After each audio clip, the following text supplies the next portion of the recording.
আসসালামু আলাইকুম। আমি আব্দুর রহিম লেবু, মেটলাইফ রহিম এজেন্সির ব্রাঞ্চ ম্যানেজার।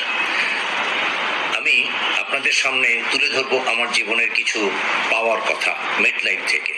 আমি কি পেয়েছি এবং কি দিয়েছি এই কোম্পানিতে। শুরুর কথা যদি বলতে হয় তাহলে এটা চলে যাবে পেছনে অনেক দিন আগে, প্রায় 37 বছর ধরে। 37 বছর আগে 1985 সালের মে মাসে আমি জয়েন করেছিলাম সালাম এজেন্সিতে ফিনান্সিয়াল অ্যাসোসিয়েট হিসাবে। এরপরে 1990 সালের জুলাই মাসে আমি প্রমোশন পাই ইউনিট ম্যানেজার হিসাবে। 1995 সালের জানুয়ারি মাসে প্রমোশন পাই ব্রাঞ্চ ম্যানেজার হিসাবে। 1995 সালের জানুয়ারি থেকে আজকে পর্যন্ত আমি ব্রাঞ্চ ম্যানেজার হিসেবে কাজ করে যাচ্ছি, মেটলাইফের সঙ্গে একাত্মতা ঘোষণা করে। শুরু থেকে যদি আমি বলি, আমার জীবনের একটা লক্ষ্য ছিল, আমি জীবনে একটা কিছু করব, আমি বড় হব, আমার স্বপ্ন ছিল। আমি এই স্বপ্নকে দেখতে খুব বেশি ভালোবাসতাম, যে স্বপ্নের কারণে আমার মেটলাইফে এসে জয়েন করা এবং খুব চ্যালেঞ্জের সঙ্গে কাজ করার বা কাজকে মোকাবেলা করার একটা দুর্ধর্ষ চিন্তা ভাবনা আমার মাথার মধ্যে সবসময় কাজ করত। আমি সেটা করতে পেরেছি বলে আমি আশা করি, কেননা আমি এ পর্যন্ত মেটলাইফ থেকে অনেক কিছু অর্জন করেছি। তার মধ্যে আমি অর্জন করেছি স্টার ব্রাঞ্চ ম্যানেজারের খেতাব।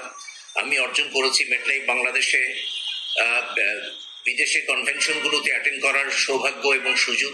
প্রায় 20 থেকে 25টা দেশ আমি ভিজিট করেছি, ওয়ার্ল্ডের, ইউরোপ, আমেরিকা, রাশিয়া, আফ্রিকার বিভিন্ন দেশ সহকারে। এবং এখনো চলছে আমার এজেন্সি সমান্তরালভাবে। আমি এই এজেন্সি থেকে ফিনান্সিয়াল অ্যাসোসিয়েট হিসেবে জয়েন করিয়ে ইউনিট ম্যানেজার প্রমোশন দেওয়ার পরে এইরকম আমার মতো করে আরো 10 জন ব্রাঞ্চ ম্যানেজারকে প্রমোশন দিয়ে বের করেছি। এবং আরো কিছু ব্রাঞ্চ ম্যানেজার হওয়ার মতো ইউনিট ম্যানেজার আছে যারা পাইপলাইনে অপেক্ষা করছে, আগামীতে তারা ব্রাঞ্চ ম্যানেজার হবে। এবং আমি আমার আরেকটা স্বপ্ন পূরণ করব। আমাদের এই কোম্পানি থেকে যখন 12 জন, আমাদের এই এজেন্সি থেকে যখন 12 জন এজেন্সি ম্যানেজার প্রমোশন পাবে বা ব্রাঞ্চ ম্যানেজার প্রমোশন পাবে, তখন আমি একটা খেতাব পাবো, মেটলাইফ বাংলাদেশের সর্বোচ্চ খেতাব হিসেবে পরিচিত, যাকে বলা হয় এলিট ব্রাঞ্চ ম্যানেজার। আমি সেই স্বপ্ন এখন দেখে চলেছি। ইনশাআল্লাহ এই স্বপ্ন বাস্তবায়ন হবে বলে আমি আশা করি। আমি ফিনান্সিয়াল অ্যাসোসিয়েট হিসাবে যখন জয়েন করেছি, সেটাই ছিল আমার জীবনের শুরু। এবং এই আজকের পর্যায়ে আসার জন্য সেটি ছিল একটা দ্বার উন্মোচনের কথা। সেখানে আমি কিভাবে কাজ করেছি, কেমন করে আমি চলেছি, সেই দিকগুলো আপনাদেরকে একটু তুলে ধরার চেষ্টা করব। শুধু আমি চেষ্টা করেছি প্রত্যেকটা ক্ষেত্রে কাজকে এনজয় করার জন্য। একটা কথা আমি এখানে বলে নেই যে প্রত্যেকটা কাজই কঠিন মনে হবে যদি সেই কাজটাকে ভালোবাসা না যায়, যদি সেই কাজটাকে পছন্দ করা না যায়। একটা কঠিন কাজ মানুষের জীবনে সহজ হয়ে যেতে পারে যদি সেই কাজটাকে ভালোবাসা যায় এবং পছন্দ করা যায়। মেটলাইফ বাংলাদেশে যখন আমি জয়েন করি, আমি প্রথমে গিয়েছিলাম সালাম স্যারের কাছে, তাকে প্রশ্ন করেছিলাম যে আমাকে কি এই কোম্পানিতে নেওয়া যাবে কিনা। উনি আমাকে পাল্টা প্রশ্ন করেছিলেন, তুমি পারবে তো? আমি বলেছিলাম আর 10 জন যদি এখানে পারে আমিও পারবো। কারণ আমি যে কোনো কাজ শুরু করলে সেই কাজটাকে আমি সহজ করে নেওয়ার যে পদ্ধতিটা জানতাম, সেটি হলো কাজটাকে পছন্দ করা এবং কাজটাকে ভালোবাসা। সেই ভালোবাসার সূত্রস্বরূপ এই মেটলাইফের প্রতিনিধি হিসেবে জয়েন করে একটার পর একটা কষ্ট, একটার পর একটা ধৈর্যকে ধারণ করে আমি এগিয়ে চলেছি। মানুষের কাছে গেলে মানুষ সবাই সবসময় গ্রহণ করবে এমনটি না, তবে আমাকে একাধারে মানুষের এই বাধাটা ডিঙিয়ে আমাকে পেরিয়ে যেতে হবে একটার পর একটা রাস্তা, এবং সেই রাস্তাগুলোই আমাকে দেখিয়ে দেবে সর্বোচ্চ শিখরে ওঠার একটা সুযোগ করে দেবে।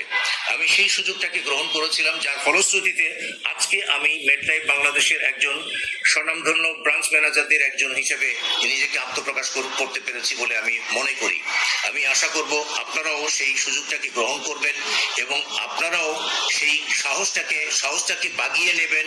এবং সবচেয়ে বড় জিনিস হলো যে ভালোবাসবেন কাজটাকে। সবচেয়ে বড় জিনিস হলো পছন্দ করবেন কাজটাকে। এই কাজটাকে যত পছন্দ করতে পারবেন, যত ভালোবাসতে পারবেন, যত আপন করে নিতে পারবেন, তত দ্রুত সাকসেস আপনার জীবনে আসবে এবং তত বেশি সফলতার দ্বার আপনার জন্য উন্মোচন হবে এবং আপনি একটার পর একটা পথ পেরিয়ে আপনি সর্বোচ্চ শিখরে উঠে যেতে পারবেন বলে আমি আশা করি।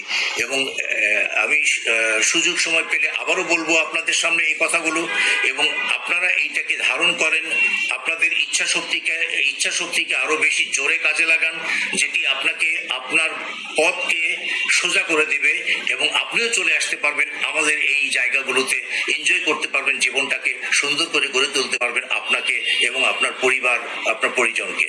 আসসালামু আলাইকুম রহমতুল্লাহি ওয়া বারাকাতুহু।